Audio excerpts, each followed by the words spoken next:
పోరాడినాం 9.5 ఏళ్ళు కాపాడుకున్నాం సింగరేణి.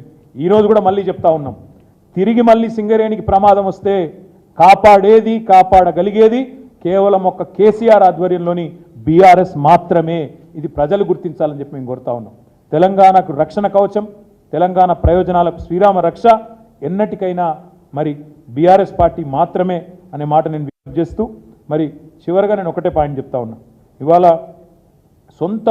సొంత గనుల్లో అంటే మన రాష్ట్రంలో ఉన్న బొగ్గు గనుల్లో బొగ్గు దవ్వుకునే హక్కును నిరాకరించడం అనేది దుర్మార్గమా కాదా ఒక్కసారి రాష్ట్ర ప్రజలు కూడా ఆలోచించాలా.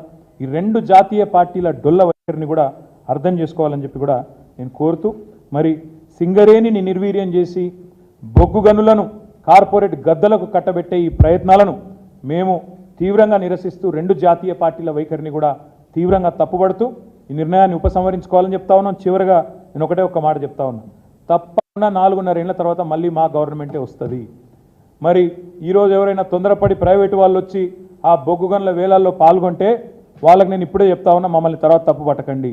మళ్ళా మా ప్రభుత్వం 2028లో వస్తుంది. వచ్చిన తర్వాత తప్పకుండా ఈ నిర్ణయాన్ని 100% అడ్డుకట్ట వేస్తాము. ఇప్పుడు ఎవరైతే రేపటి రోజున వేలంపాటలో పాల్గొనబోతా ఉన్నారో వాళ్ళు ఇది గమనించుకోవాలని చెప్పి కూడా నేను విజ్ఞప్తి చేస్తా ఉన్నాను. ఎందుకంటే మమ్మల్ని తర్వాత నిందించకండి, అయ్యో మాకు తెలియదు, అది 30 ఏళ్ళు మేము తవ్వుకునే గని, మీరు వచ్చి ఇట్లా చేస్తే ఎట్లా అట్లా చేస్తే ఎట్లా అని ఎవరన్నా అంటే తప్పు మాది కాదు. మేము ప్రధాన ప్రతిపక్షంగా తెలంగాణ ప్రజల పక్షాన, సింగరేణి కార్మికుల పక్షాన, సింగరేణి ప్రయోజనాల దృష్ట్యా మేము ఈ నిర్ణయాన్ని వ్యతిరేకిస్తున్నాం. వేలంపాటను ఉపసంహరించుకోవాలని కేంద్ర ప్రభుత్వాన్ని కోరుతున్నాం. దానికి వంతపాడడం ఆపాలని చెప్పి రాష్ట్ర ప్రభుత్వాన్ని కోరుతా ఉన్నాం. ఈ వేలంపాటలో పాల్గొనే ప్రతి ఒక్కరిని కూడా మళ్ళీ చెప్తున్నా, 4.5 ఏళ్ల తర్వాత మళ్ళీ మేము వస్తాం. వచ్చిన తర్వాత ఈ నిర్ణయాన్ని తప్పకుండా 100% అడ్డుకట్ట వేస్తాం. అందులో ఎవరికి అనుమానం కూడా అవసరం లేదు. ఎందుకంటే మాకు రాష్ట్ర ప్రయోజనాలు ముఖ్యం, జాతి ప్రయోజనాలు ముఖ్యం. 100% అడ్డుకట్ట వేస్తామనే మాట కూడా చెబుతూ ఈ వేలంపాట నుంచి, ఈ నిర్ణయం నుంచి కేంద్ర రాష్ట్ర ప్రభుత్వాలు ఉపసంహరించుకొని తప్పకుండా సింగరేణికి న్యాయం చేయాలని చెప్పి కూడా అలాట్ డైరెక్ట్గా చేయాలని చెప్పి కూడా కోరుతూ మీ అందరికీ కూడా ధన్యవాదాలు.